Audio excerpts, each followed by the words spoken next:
Yeah, so next talk is on, again, using abstract interpretation to boost the general purpose program synthesis, and the talk is given by Sankha from University of Maryland. On to you. Hello, everyone. I'm presenting Absynthe, general purpose synthesis framework that uses abstract interpretation to guide the search. During this session, I kind of realized that the forward and backward abstract interpretation talk and this talk are solving the same problem, but in a different way. So let's go into it. So in program synthesis, what we're trying to do is we're building tools called synthesizers that take specification. These specifications can be formal, or it can be input-output examples or test cases, something that the user can write. And the nice property of a synthesizer is if a program exists, it will output the program. If it does not exist, the synthesizer will say any program is not possible, right? But the big problem is, if you're doing program synthesis, you're always in this problem of, should I go for like heavyweight specifications like logical formulas or strong refinement types? The nice thing about doing this is it prunes a lot of programs, but you're spending a lot of time writing those specifications, which means you're probably never going to use them for real systems. On the other hand, if you're doing lightweight specifications like test cases or input-output examples, well, that means your synthesis algorithm is very slow because you're eliminating one concrete program at a time. And so that means like you are not eliminating classes of programs. And it would be nice to have like a combination of these two things so that we can be search for programs faster, but at the same time have some correctness properties from tests. And that's exactly what Absynthe does. So Absynthe uses lightweight abstract domains to prune programs, which means we just write a program analysis that we all know how to write and use that for pruning the search space. And at the same time, we use test cases. And the nice thing about test cases is you can have libraries that you have in your arbitrary languages, and you can use that for checking correctness. But the other benefit of using abstract domains is we can take the product of two lightweight domains and have a product domain that can jointly reason about multiple things. So let's look at an example that kind of highlights a concrete problem. So imagine you are a data scientist that's manipulating data frames. If you don't know what data frames are, think of them as tables tables are a good approximation for data frames. So imagine that you want to transform this problem, like you're given an argument 0, arg0, and arg1, and you want to merge these two data frames into the one that's given on the right. And you also have a string predicate given to you because somehow you know that you want to use it. And the question is, how can you come up with a program that transforms this data frame into the other one? And for this purpose, we'll be using the pandas Python library that it's very commonly used by data scientists. Now, if you look at this and squint your eyes, you can see certain things that pop out to you. So turns out types are a good abstraction for this domain because you can already see different types shown here. For example, you have a data frame type, you have a string, and the data frames themselves contain integers and so on, right? And since you're operating in the space of data frames, you can see you can abstract the data frame to a set of column labels. So for example, arg0 could be abstracted to the set of strings ID and value A, and similarly the output could be abstracted to ID, value A, value B, and so on. And if you have these two domains, you can just take a product, and that forms your very lightweight, coarse-grained specification for this problem. Okay, now that we have that, what do we want our synthesis problem to be? Okay, so we have the input-output examples, which are like our test cases. So I mentioned that Absynthe is a general-purpose framework. That means it looks for an abstract domain and abstract semantics as an input. But the nice thing is if you give that, you can use that to solve a general class of problems for that domain forever. So for this problem, let's see how we can write the abstract domain and semantics in Absynthe. Well, we need to give an abstract interpreter. And let's try doing that for the types interpreter. So in Absynthe, you do this by writing a interpreter in this case, the PyType interpreter. That's given as an input to the synthesizer. Well, for one moment, we can all forget that we're trying to synthesize things. We can think of just a type system, like if you are writing a type system. So imagine that you want to type check this Python program that you are merging two data frames, df1 and df2, and you want to merge them based on the common column that they have called ID. Well, this is exactly what you would have written in a type signature, right? So the left column, the left data frame is a data frame. The right is also a data frame. And the optional arguments are an array on strings. That's exactly what we write. And if these conditions are true, only then you know that the output type is also a data frame. And we write that. That's all that is needed for type checking this. And similarly, if you are want to support another method, let's say the pandas query method, all it takes is a string predicate, and it filters the data frame based on the string predicate. So again, if you are writing a type checker, then you know that the data frame will be at of type data frame, and the predicate will be of type string. And if these two types line up, you know that the output will be another data frame. I'm just showing you two methods, but you can think of writing as many methods that you want. Like if you want to type check a full data frame library in pandas, then you have to go, write the type signatures for all of these. Similarly, the idea of building Absynthe was we can come up with very lightweight domains, very custom designed for our own problem space. So let's look at how a column abstract interpreter would look like. So if you're merging two data frames, that means you're taking literally the union of the two columns, right? So that's exactly what the semantics for this merge operation again looks like. And if you are filtering the data frames in a query using the query method, well, what it gives you is the same set of, it gives you a filtered data frame, which means it has the same set of column labels, because you're not changing the columns in any way. So you just return the data frame's abstract value as is. All right. So once we have that, we can start our synthesis process and recall the value that we wanted. We can infer the abstract value from that by applying the abstraction function. And that gives us this empty hole, which means we'll try replacing candidates there eventually. And we know that this abstract hole will admit values that has the columns that we're looking for, combined with the type data frame.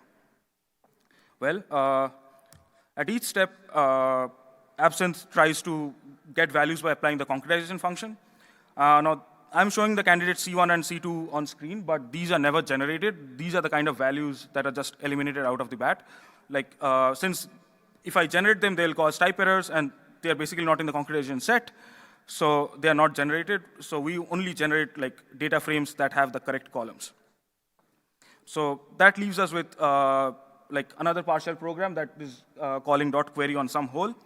I want to highlight that it does generate a lot more candidates. I'm just showing you the right path to the solution. I'm not showing you all the candidates here. So now it keeps on doing this recursively, and at each step, for example, if you see in candidate C4, it goes into this, it substitutes query with a data frame. And really, that's a type error. And again, partial programs can be eliminated because you don't need to concretize a full program for running an abstract interpreter. And that means you can eliminate a full family of terms. And that leaves us C5. And then, again, you can continue substituting more and more terms. Now, the interesting part is shown in candidate C6. So merge, it takes an argument. Now, that argument has a data frame type and some other column label that we do not know. But how does Absynthe infer this? And that's where a lot of the insight has gone into, and I'll discuss that in a moment. But Absynthe can infer the abstract values in intermediate steps based on a best case basis. So it looks into the definition of the domains and tries to infer what's the possible abstract value for each intermediate step, and runs the synthesis based on that. And again, continue the same algorithm. You will probably run into type errors or column errors, and then those family of terms are eliminated, and eventually you end up at the right solution. That's great. We have a solution now. Now, what actually happened when we did that? So at each point of time, like we are probably trying to synthesize a term, and let's look at a simple template that we looked at before. Like we have some hole, and you're applying the query method with some argument. Now on the right, in this blue box, what I'm showing you is this particular template, this partial program, represents a set of terms. So it really, all the simple programs that I'm showing on the right, they are in this family of terms represented by this partial program.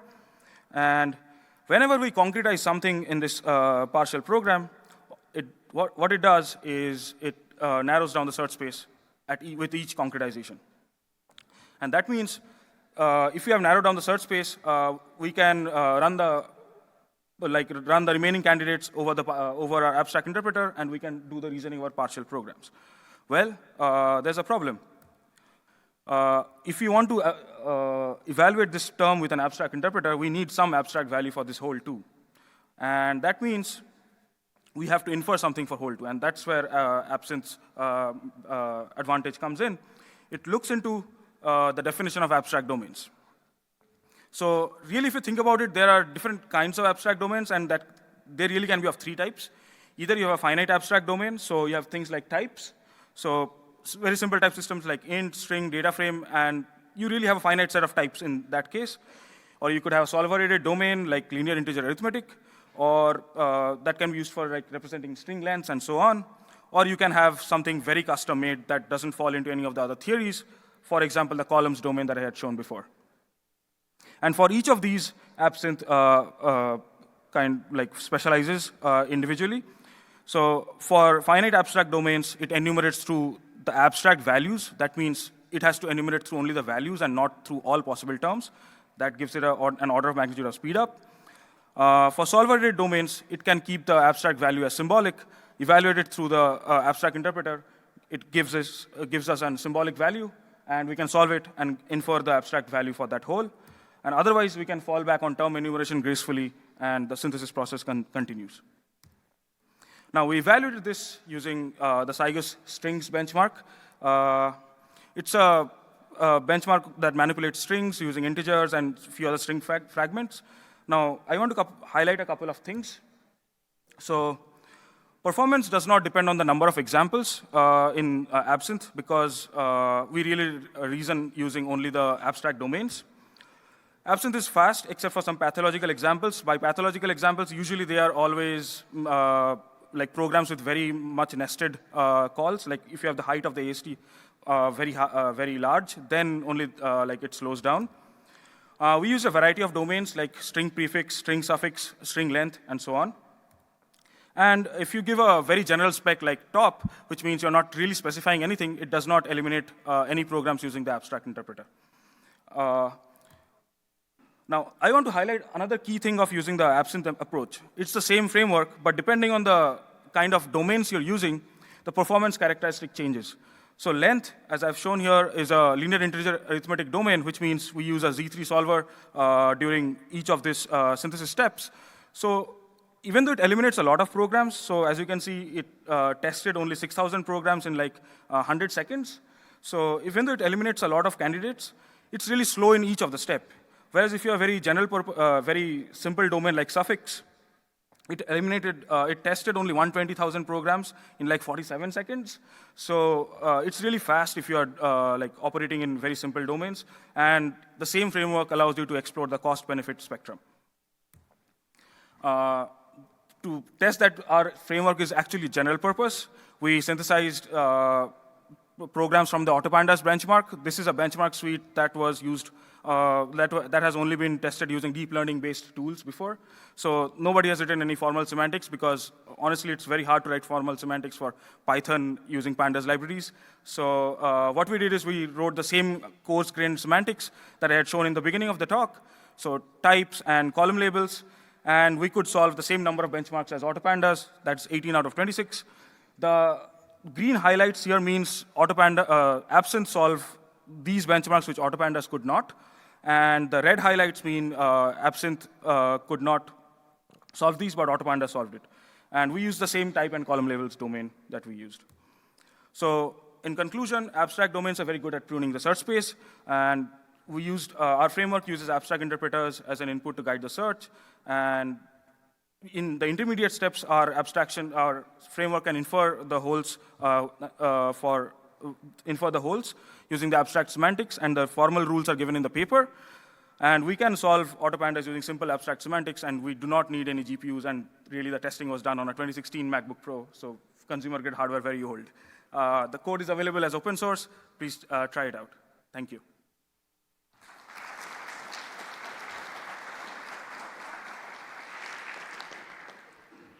Thank you, Sankha. Question, please.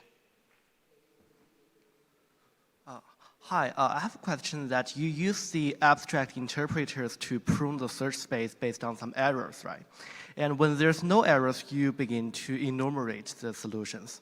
So my question is that in the enumeration, do you have any way to tell like which part of the program search space is better, or do you have a way to prioritize the enumeration? So right now, we do not have any heuristic for focusing on some part of the enumeration, but that's something that we're looking for. Right now, it's just in order of holes and smallest programs first. Okay, so based on the program size, right? Yes. Okay, thank you so much. I'm Doyun from Seoul National University. In your result of Cygus string, there are many domains.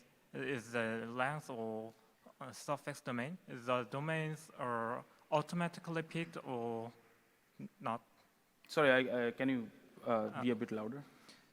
There are the suffix domain or length domain is your Cygus string result. These domains are automatically picked or manually picked?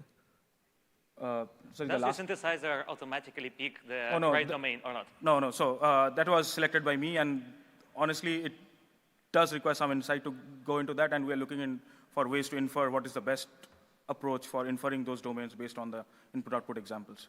Okay. That's some future work we're working on. Hi, I'm John Regier from the University of Utah. I'm just curious, do you see the broader purpose of your work as being developing basic technologies, or is the broader purpose, are you trying to solve a specific problem with your synthesis engine?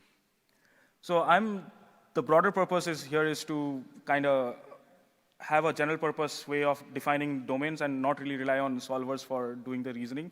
So that means one can use testing, which works in more complicated setting, combined with some lightweight reasoning to kind of search the programs based on some very coarse-grained semantics, I would say.